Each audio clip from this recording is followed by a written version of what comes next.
ሰላም ጤና ይስጥልን ውድ የቻናላችን ቤተሰቦች፣ ዛሬም እንደተለመደው በሀገራችንና በጎረቤት ሀገራት ያሉ ትኩስና አነጋጋሪና ወቅታዊ መረጃዎችን ይዘንላችሁ ቀርበናል። በየደቂቃው የሚወጡ የፖለቲካና የጸጥታ ዲፕሎማሲ ክስተቶችን በዝርዝር የምንዳስስበት ሰዓት ነው።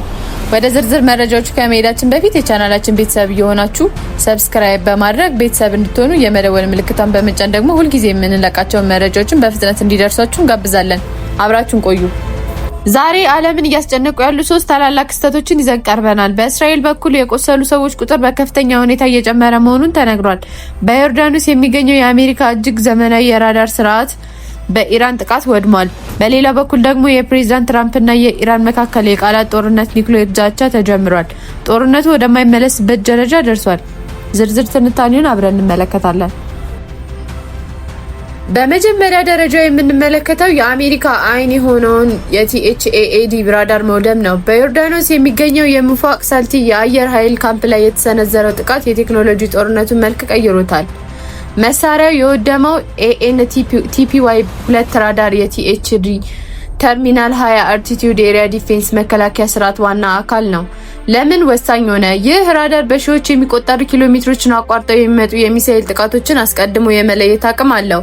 ያለዚያ ራዳር በቢሊዮን ዶላር የሚገመቱ የሚያሳይ መቃወሚያ ባትሪዎች አይነ ስውር ናቸው። አሜሪካ በዓለም ዙሪያ ያሏት 8 የቲኤችዲ ባትሪዎች ብቻ ናቸው። አንዱ መውደሙ በቀጠና ያለውን የአሜሪካ የእስራኤል የመከላከያ ጋሻ በከፊል አፍርሶታል።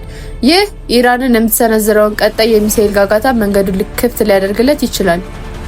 በሌላ በኩል እስራኤል በታሪኳ አይታ የማታውቀውን አይነት የውስጥ ኪሳራ እየደረሰባት መሆኑን የጤና ሚኒስቴሯ አምኗል። የኪሳራው መጠን በ24 ሰዓት ውስጥ 191 ሰዎች መቁሰላቸውና ጦርነቱ በድንበር አልፎ ወደ መካከለኛው እስራኤል ከተሞች እንደ ይሁድ መግባቱን ያሳያል።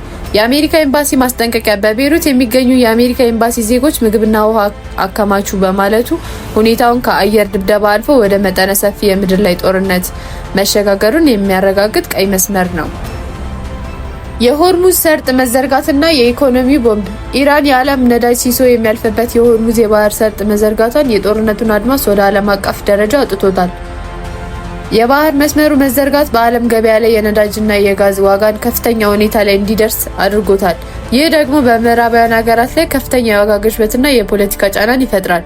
የኢራን ስትራቴጂ ኢራን የባህር መስመሩን መዘርጋትና አሜሪካና አውሮፓን በኢኮኖሚ ለማንበርከክ እየሞከረች ነው። ሌላኛው ነጥብ የትራምፕ ዛቻና የኢራን የኒውክሌር ካርድ። አሁን ደግሞ ፍጥጫው በዶናልድ ትራምፕና በኢራን ባለስልጣናት መካከል የሚደረግ ቀጥተኛ ዛቻ ተቀይሯል።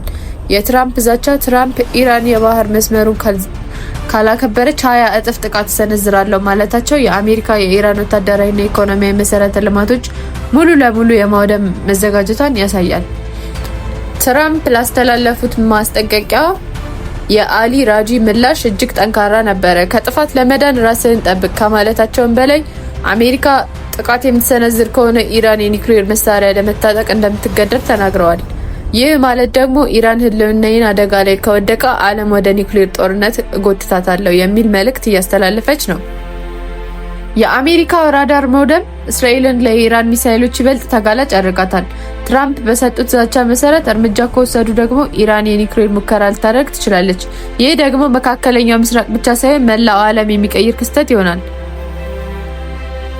እናንተስ ምን ታስባላችሁ? አሜሪካ በእውነትም በኢራን ላይ 20 እጥፍ ጥቃት ትሰነዝራለች? የሆርሙዝ ሰረዝ መዘጋት በኢትዮጵያና በሌሎች ሀገራት ላይ ምን አይነት ኢኮኖሚ ጫና ያመጣል ብላችሁ ታስባላችሁ? ሀሳባችሁን በኮሜንት መስጫ ላይ አጋሩ። እነዚህን አይነት ጥልቅ ትንታኔዎች እንዲደርሳችሁ ቻናላችን ሰብስክራይብ ማድረጋችሁን እንዳትረሱ።